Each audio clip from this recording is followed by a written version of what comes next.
This is a Dreamcast disc and is for use only on a Dreamcast unit. Playing this disc on a hi-fi or other audio equipment can cause serious damage to its speakers. Dreamcast, up to 6 billion players. Welcome back to the stage of history. Why don't we play together? Hey, it's time to make some crazy money. Are you ready? Here we go!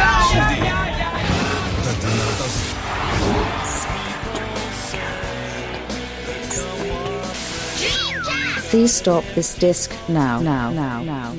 Hello and welcome to episode 43 of the Dreamcast Junkyard DreamPod. My name is Tom and I'm joined from across the globe by Ross O'Reilly, our man in Japan. How's it going, Ross? Yeah, not too bad, thanks. Just Cool. a relaxing Sunday, really. Not done much today. No. Bit of cleaning and playing games, that's about it.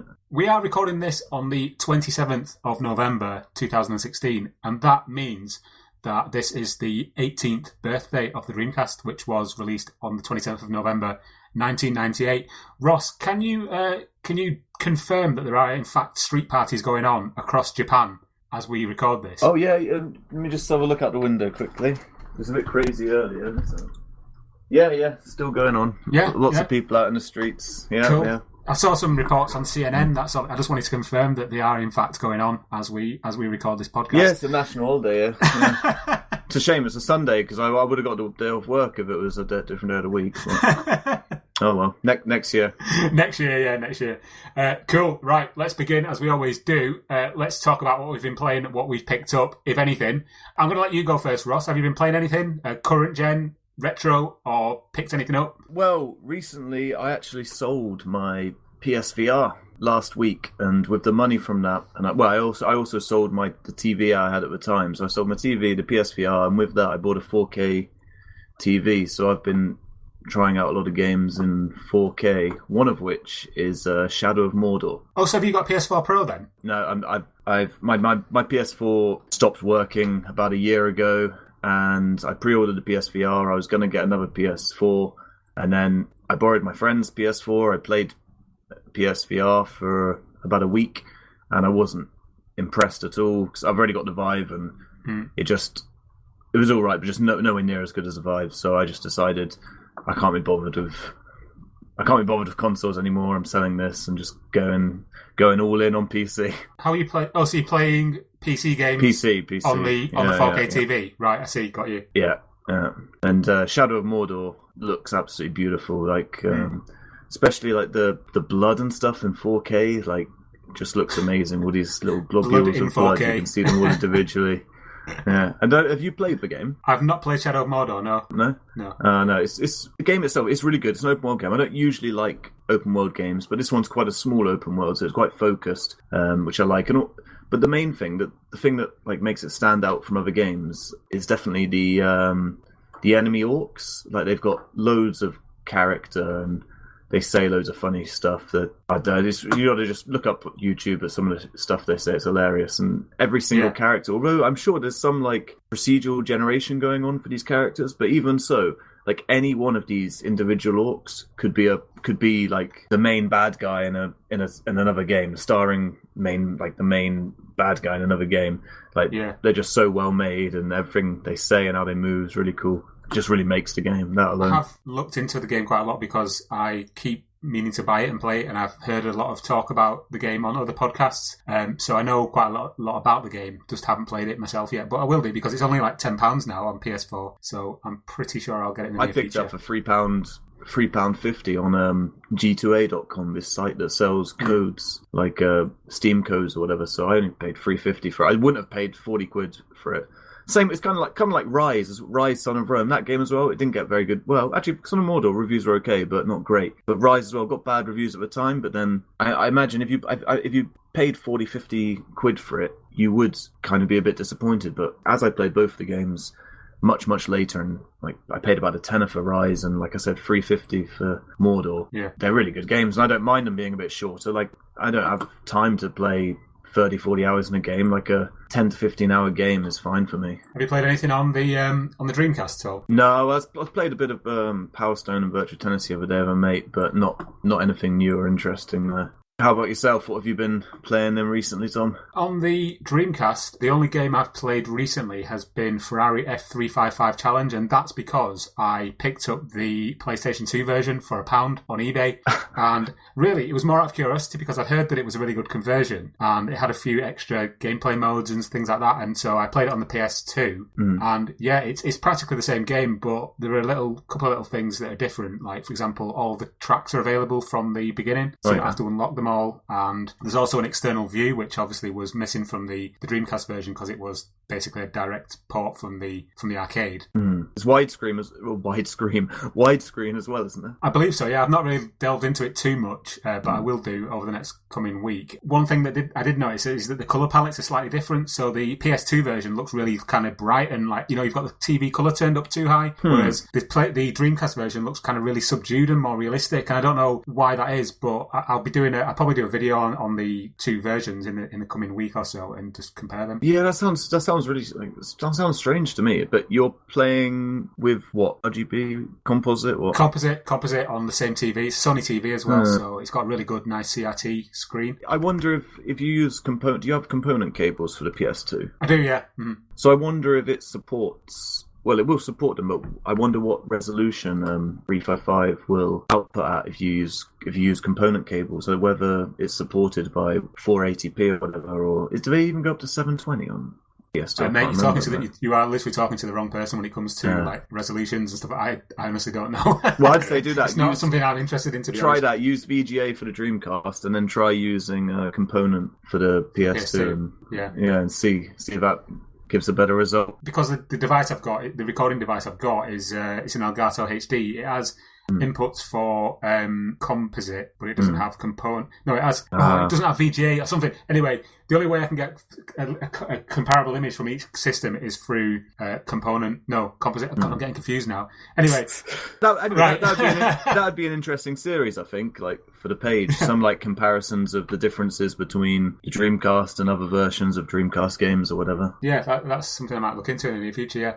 Other than that, for the Dreamcast, I picked up another Maraca for my Samba de Amigo set because the one that I had, the set that came with the actual game, one of them was a bit temperamental, and I was looking on eBay for a couple of weeks, just like looking for a Maraca, and lo and behold, one came up. And the seller was actually located in France, but the Maraca was located in Japan. So it came from Japan, but he was in France, so I don't know how that worked, but it came quite quick. I know what's gone on there. It's a guy, I've had similar situation myself. It's a guy who probably created his account in France with his bank account linked up to PayPal in France and everything, and then at some point he moved to Japan. Right, got you. And it won't let you change your location to a different location that your bank account and everything's in, so I'd guess that's what's happened to him. Possibly, yeah. I don't want to send him an email saying, excuse me, why is... No, I'm not actually that bothered, but... speaking about the PS2, though, I did actually pick up a replacement PS2 because I saw one in a shop window a couple of weeks ago for £9. It's just a console on its own. There's no controllers or cables, but it's absolutely brand spanking new. It's like it's never been played. Even like when you open the little slot at the back, the hard drive, it's completely... There's no dust or anything. It's like it's never ever been played. So yeah, for £9, because the one I had was completely... The one I had was battered. It was full of scratches and marks all over it and bits falling off it. So I thought, that'd be a good replacement just for for the price of a couple of pints of beer or whatever. It's a good find.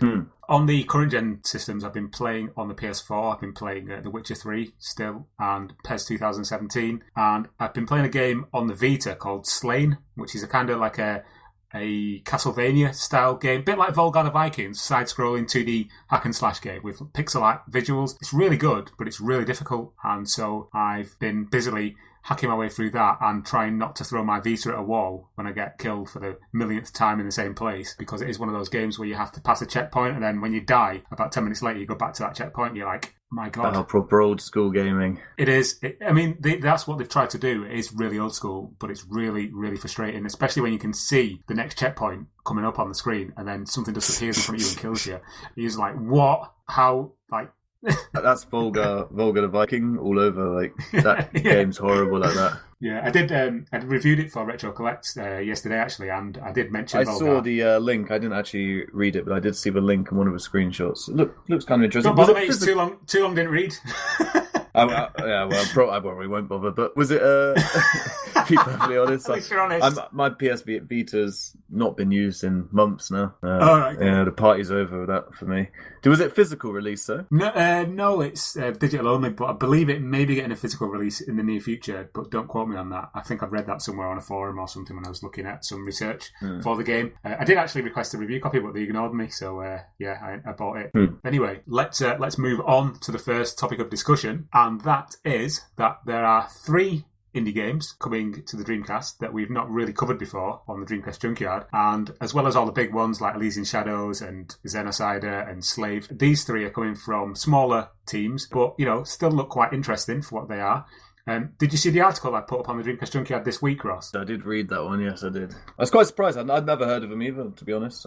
No, for those people listening, there is an article up on the Dreamcast Junkyard called 3 Dreamcast Games You May Have Missed, and in that article I look at a couple of games... Tell a lie, one of them I had heard of, but the other 2 I hadn't. Yeah, same. So... these 3 games are, the first one is called Hermes, and this one comes from Retro Guru, the guys behind Fruity and Guyana Sisters and a couple of other indie games. Is it Zump they did as well? XUMP. Yeah, this one is it's described as a run and jump game where you kind of just run along, jumping over gaps and over enemies, and you play as a chicken who has to eat food or something. The details are quite sketchy at the moment, and it does look quite basic. It's very retro pixel art stylized visuals, but these games from Retro Guru are generally quite good, if a little annoying. I did liken it to a game that's already on the Dreamcast. I think you pronounce it Squirex or something. You play as this little rabbit, and you have to run along, and it's really difficult. It revels in its difficulty, and it does mock you for how hard it is. And I can attest to how hard it is because it has me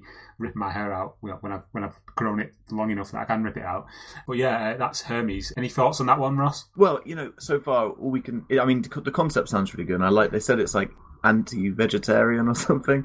What is it? What do you play as again? Whatever you play as, you're sorry, what is it? I think you play as a chicken. A chicken. I thought you were eating chicken or something, but whatever you are, something like that, you are, you're eating various animals, trying to get them for meat or something. And from what I could tell anyway, there's only one screenshot I could find so far, but it definitely looks really nice. That one screenshot looks quite impressive, definitely.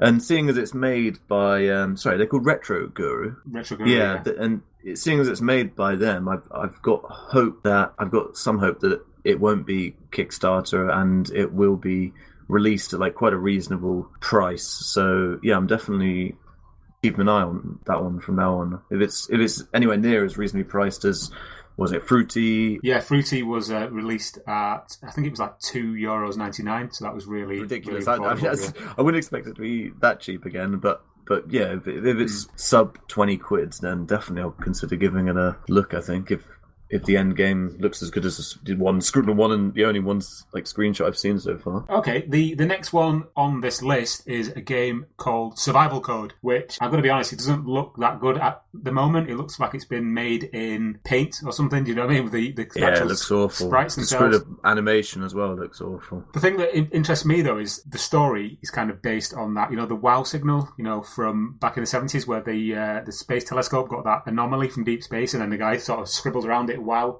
So it's based on that, which I quite like just because I'm into that kind of thing. The other interesting aspect around this game is that it uses QR codes to have interactivity between the Sega Saturn version, the Dreamcast version, and mobile phone version. So you can open things in each version of the game using a QR code. I don't know how they'll implement that in the Dreamcast and the Saturn version, but if you own both versions? Yeah, from what I can gather, say for example, this is just me kind of passing the information that I found on the game. So if you're playing on the Dreamcast version or the Saturn version, a QR code might pop up on the screen, and then you can scan that with your mobile phone, and then you can open up something in the game on mobile, which then will give you a code that you can put into the Dreamcast version and open up something else. So there is interconnectivity between the two games. Do you know what I mean? Yeah. Obviously, it'll be interesting to see how that works. I know that Alice Dreams Tournament uses QR codes to your high scores, upload your high scores, to the online leaderboard. Yeah, where's that? What happens to that game? Where's that gone? Where's Slave gone? What they're supposed to be out ages ago? Still nothing. Oh well. Yeah, apparently Alice Dreams Tournament is now finished. It's just waiting to be. No, I'm telling you. I know this is just me making what I think's probably happened. It's look at all these Kickstarters where they've got various backer rewards. and different levels of how much you donate. There's like so much, like I can't exactly remember what's in the Alice in Dreams tournament one, but there's so many things like poster, book, blah, blah, blah, special edition, ultimate special edition, blah, blah, blah. All these different things they've got to spend time on someone to print for them at a reasonable price, etc., etc. Stuff like that's going to delay them. Did you see the special edition Dreamcast as well with the Alex Yes, Dreams I did, tournament actually. logo That on looks it? cool, doesn't Yeah. it? But, It does look, I mean, I look think cool, that's yeah, already I mean- been done, I guess. I guess they just got some, like, Yeah. famous, well, not famous, but some well-known modder or something to do it. Yeah, I've got a Dreamcast that's been sprayed blue, so I could technically just print out one of those stickers and stick it on my Dreamcast, and it would be an Alice Dreams Tournament Dreamcast, but I won't do that. All right, the last one on this list is a game called, it doesn't actually have a name yet, but it's called Project Bennu because it's based in the Bennu game engine. I'd not actually heard of this engine before looking into this game, and I was actually contacted by the guy who's creating the game, a guy called Alfonso, and he's doing it on his own. He's just like a one-man coder, and he's creating what is essentially a visual novel, but he does say that it's got some small like mini games involved with it and also VMU functionality and that kind of thing. The couple of images that he's actually released online at the moment do look quite cool. They look really well drawn, but I mean, it doesn't really give away anything as to how the game's going to play and what you do. I think it's going to be, you know, like on the Vita, there's just like loads of those visual novels. Yeah. It's like static images and text at the bottom of the screen, and you just choose choose your own adventure type thing. I think it's going to be something along those lines. But, you know, my skills when it comes to developing games, as I've said many times on this podcast, are non-existent. So if somebody wants to make a game, then power to them is all I can say. Yeah, any thoughts on that last one? I mean, I'm interested in all these three games. Just for me, it depends on the price, really. I mean, well, to be honest, visual novels are not my thing. But I mean, I'd still take a look at it though. But whether I buy any of them, it depends on the price. Like I said, especially now, I just bought Shadow of Mordor for £3.50 on G2A.com, and most of these Dreamcast games are like £40 plus when and you're not even buying them, you're kickstarting them or whatever. So we'll have to see what the price is and whether it's a Kickstarter or whether you can just pre-order it or something like that. I don't know. Speaking of Kickstarters, I did actually get another version of In the Line of Fire, the first-person shooter. Oh, yeah. I still haven't actually had the ability to play it yet because my girlfriend's PC has been at her workplace for the last week. So I'm just waiting for her to bring that home so I can put it on the PC and play it on the emulator. Do you know what's been added? I don't, as of yet, no. But it is apparently some more up-to-date build, and we'll see in the next week or so when I can get my hands on an actual PC as opposed to the Apple Macs that infest my house. That one definitely excites me. Like, they're definitely doing something quite groundbreaking, at least in terms of the homebrew scene on DC. So yeah, I'm definitely looking forward to that one. It'll be interesting to see how that one turns out, definitely. Certainly the most visually impressive indie game we've seen so far on the Dreamcast. Okay, let's move on to the next topic. Sega have released a hardware calendar 2017. Mr. Ross O'Reilly, I believe you have one, or maybe more than one. Would you like to explain to the listeners why it's so special? I don't know why they made it, to be honest, but yeah, if you look at the official Sega goods store in Japan, they've actually got quite a lot of random, officially licensed Dreamcast tat, I suppose you could say, like T-shirts, notebooks, etc. And there's one like range of Sega goods called Sega Hardo, which is like Sega hardware, and you saw it actually. I didn't even know about it. You made me aware that they've just released a calendar. So I went on the site. It wasn't out yet, but I ordered like 8 of them and clicked buy, and they arrived the other day. And yeah, they're actually quite nice. They're not very big. They're quite small, but yeah, it's a really nice calendar. Like each month has a different console on it, and then there's like a picture of it, like a nice photo of that console, and then in the bottom left-hand corner there's like a 16-bit or 8-bit style artwork representation of the console itself. And so yeah, they're actually really quite nice. And our favourite console, the Dreamcast, features as December's chosen console, so that's cool. Yeah, I saw your little write-up on the calendar. A couple of questions. Yeah. First one is, can you? I can't really get an idea of scale from the images. Like, in my head, it looked quite big. You know, like one of the big ones you put on the wall. Is it quite small? I compare it to. It's about what? About maybe like. Could you compare it to a CD, like a CD? Oh, case it's or about something? three CD cases, I suppose. What, in a line? No, not in a line. Like 2x2. that kind of size. A bit bigger than that, maybe. A bit bigger than that. It's not huge. I was a bit, well, not disappointed, but like I was hoping that like on the calendar, it's got the Japanese official holidays written on it. I was hoping it would have like a few dates of like key Sega moments in history, like maybe just like the release of the Mega Drive or the release of this, release of that, but it's not got anything like that. But it still looks very nice, very cool. It's nice to get anything Dreamcast related that's being made by Sega still, even if it is just a small little calendar. Yeah, because last year there was the Dreamcast calendar, wasn't there, with the different games on it, the orange one. That was sold at Tokyo Game Show, Yeah. Another thing I wanted to ask about was the thing that you put in the article talking about how in Japan everybody eats KFC on Christmas Day. Now, I did actually confirm this with a friend of mine. His wife is Japanese, and I saw him and her yesterday, and I asked her about this, and she corroborated it. And it just seems like a bizarre concept that people really think weird. That in the West we all eat KFC for Christmas dinner. For those who haven't read the article, basically in Japan on Christmas Day everyone goes, well, not everyone, but a lot of people go to KFC for their Christmas dinner. The big holiday in Japan isn't Christmas, of course. They're not traditionally a Christian country. The big holiday is New Year's Day. So that's when they have their like family kind of gathering or whatever, and they eat traditional New Year's Day Japanese food or whatever, and they go to a temple and stuff like that. But Christmas is something that's, within the last generation or so has caught on in Japan as well. It's like a couples thing. A lot of the time, like couples go on a date or whatever for Christmas or Christmas Eve. But also some families do stuff for Christmas Day, and the big thing is go to KFC. Yeah. Crazy.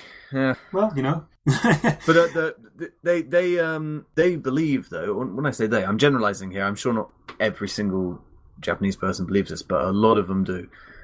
They believe that that's what we all do as Westerners. They think that for Christmas Day we go to KFC and have a bargain bucket or something for our Christmas dinner. Crazy. I'm tempted to just prove them right and actually go to KFC on Christmas Day and take a picture and tweet it. In England, one of my teachers asked me, "Oh, what do you eat for Christmas in England? KFC?" I was like, "No, I don't. Of course, I don't eat KFC. KFC is not even open on Christmas Day in England." And they're like, "Really? So?" But a lot of people go to KFC. I'm like, no, nobody in England goes to KFC on Christmas Day. Oh, yeah. We eat turkey. That's for traditional food, not KFC. I mean, fried chicken. It's amazing. I'd never heard of this before until you wrote that article. That's brilliant. Cool. All right. So, yeah, the calendar is... I believe it's now sold out, though, the calendar, At least from where I bought it from, it was sold out. On Amazon Japan, it's listed now, but they're selling at over 3 times the price that I got them for from Sega.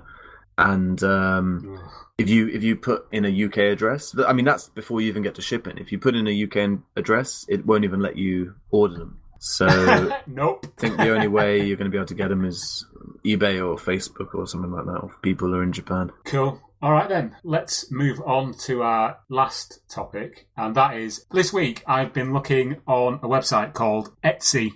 I'm sure people listening to this will know what Etsy is. It's kind of like eBay, but it's where people who are kind of into arts and crafts can sell their creations to other artsy types.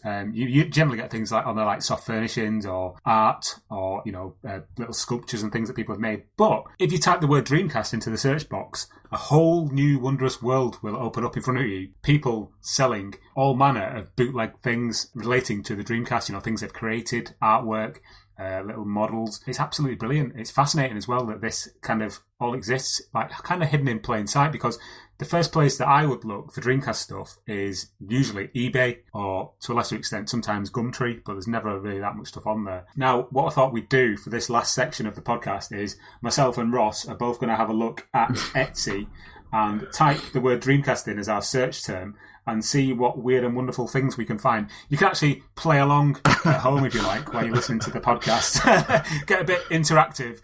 So get your laptop up or whatever it is you're using, and just go to etsy.com or etsy.co.uk or whichever one you want to use, and just type Dreamcast into the search bar, and we'll have a little look at what we can find, what aberrations we can find on the Etsy store. I'll go first, Ross, and pick out something that I quite like the look of. And the first thing that caught my eye was the reason this caught my eye actually was because it kind of gave me a flashback to my youth before the Dreamcast Junkyard was a thing, and that's a thing called Dreamzine, which is it's kind of like a hand-drawn like fanzine for the Dreamcast. Let me try and find this. Yeah, Dreamzine. Yeah. Oh yeah.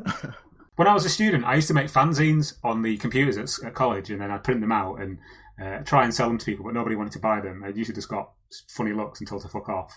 But yeah, this is quite cool because this guy, whoever he is, his name is Suflex, I think his name is. He is, or Suflex, he's in Melbourne, Australia. I hope it's not a pseudonym that Scott uses. Scott, we've rumbled you. Yeah, so this guy, and sadly, there's no actual images from inside the fanzine, just the cover, but it looks quite nice. He's obviously drawn it, or he or she has drawn it, hand-drawn, bespoke, coloured it all in with felt tip pens. And yeah, the description is that it's a handmade item. It's just a bunch of full-colour illustrations and a few choice words about my favourite console ever.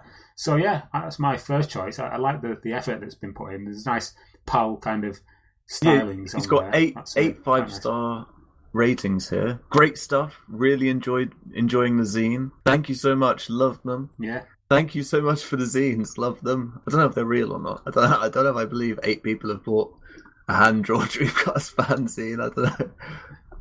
Oh, you never know. You never know. Right, Ross, have you... Well, yeah, that was reminiscent of your youth. This is slightly reminiscent of mine, perhaps. It's a Dreamcast controller herb grinder. Wood grinder, weed grinder, personalizable and customizable gift. Groomsmen gift. And it's... Wait, so what? So this is a grinder for weed, basically? I don't know what one would use it for, perhaps. Or your herb, you know, I'm trying to find it. Cooking, I guess. But yeah. Oh yeah, oregano, exactly. So it's an found oak, it. Yeah, got it. Oak and aluminium. The inside's made of aluminium and the outside's made of oak. The image on display here actually has a picture of an N64 controller for some reason, but I guess there's a few examples of other ones, so I guess that's just an example. Like you can have the Dreamcast logo on or whatever you want, or a Dreamcast controller on there if you want. Interesting, yeah. So if you like to partake in that kind of thing while you're playing on your favourite Dreamcast games, then get yourself a Dreamcast grinder. Or if you like cooking and you want to blend some oregano up, then get stuck into that as well. We're not condoning the use of drugs, by the way, people. So stay clean. Say no. Just say no. Yeah. Was it be cool, stay in school? Is that even related? I don't know. Right, I'm going to choose the next one. I have chosen. This is a piece of artwork. It's a Sega Dreamcast paddle monster. Monster's actually spelt wrong. It's spelt Mosner. Oh yeah, and it's a guy who's obviously an artist. He's created quite a cool bespoke piece of artwork where a Dreamcast controller has been transformed into some kind of undead nightmare, and it's got 4 eyes where the controller, so the button should be, a massive gnashing mouth where the VMU port should be, and then a VMU with an eye on it. It actually does. Yeah, it does. Quite cool, to be honest. I wouldn't want it on my wall, but it is a fantastic piece of artwork. I'll give him that. Very well drawn.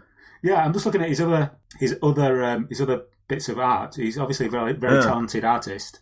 That's being sold by a guy called Tino Kopic from Thailand. So he's put here as the description: drawing a Sega Dreamcast paddle monster, drew with Copic markers. Unique piece. Yeah, so this is a piece of his own sketchbook, and the paper may have some smudges and splits. So yeah, it's a bespoke piece of art. That's quite cool. Yeah, that is nice. Very nice indeed. Okay, I got the next one. I have got, wait for it, custom escape keypad or keycap for Cherry MX Switch. I don't even know what a Cherry MX Switch is, but it is basically an escape key for a keyboard, and it's got the Dreamcast logo on top and says Sega, Dreamcast Sega on the front side of the key. So yeah, if you're just bored of pressing that ESC escape key, get yourself a custom-made Dreamcast escape key. Oh, yeah, I can see it, yeah. Wow. 617 yen. I don't know. I guess that's about $5 in British money. Yeah, I found one here. It's £4.12. £4.12. Yeah, it says the orange Worrell WHORL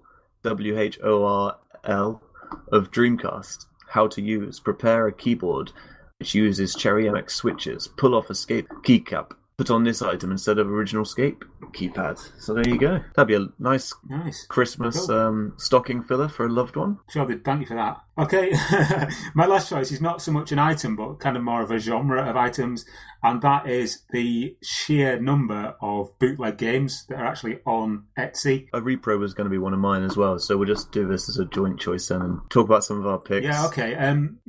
Look at this. It's phenomenal. You've got things like The Neverhood, which is an old PC game. You've got Cyberlip. What's Neverhood? That's a TurboGrafx game. I've heard of that. It's like a claymation, like point and click game. Yeah, there's a PS1 version and there's a sequel for PS1 as well. Yeah. Yeah. There's so many different bootleg games. You've got Turtles Arcade. There's so many random I found one here. Mashups of different games. An interesting title. It's just one of those really skinny CD cases with the Dreamcast swirl on and blue background, and it says "Big Rocks in Space." Nice. Yeah.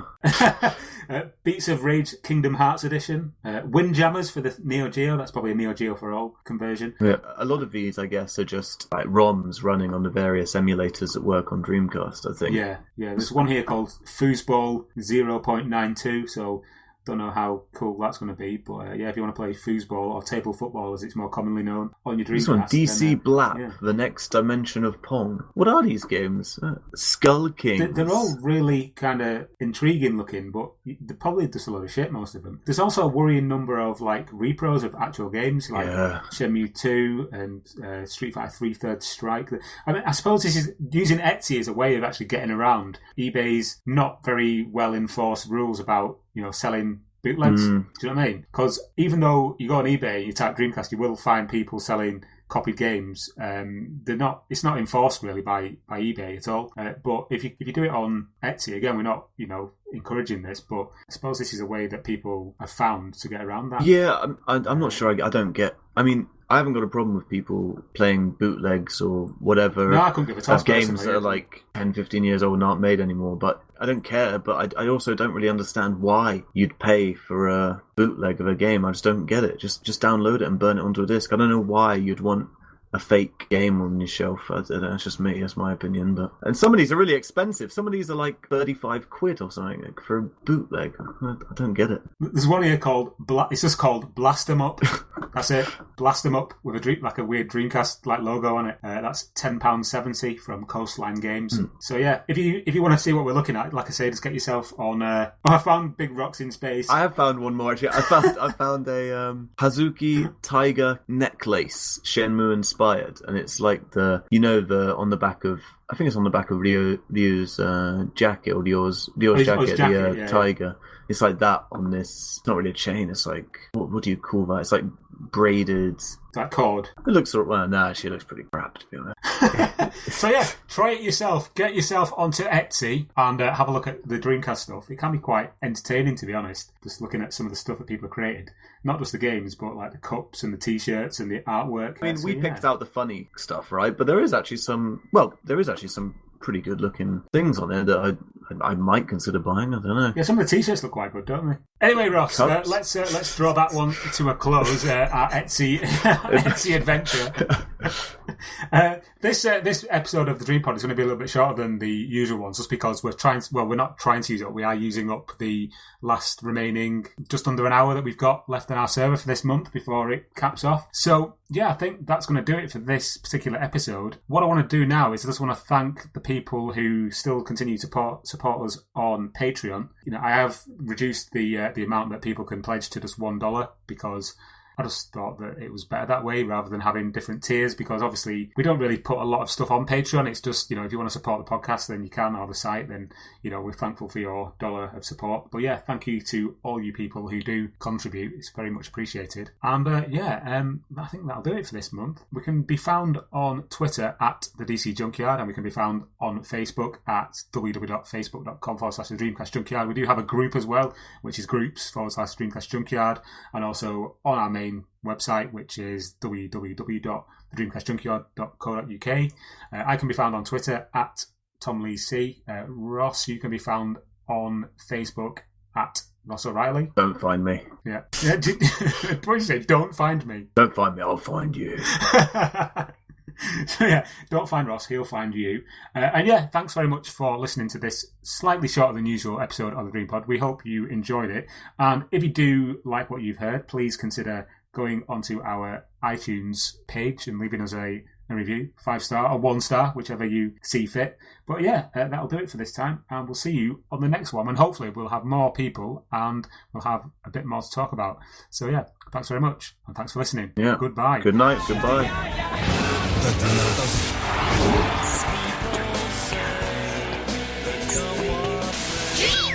Please stop this disc now.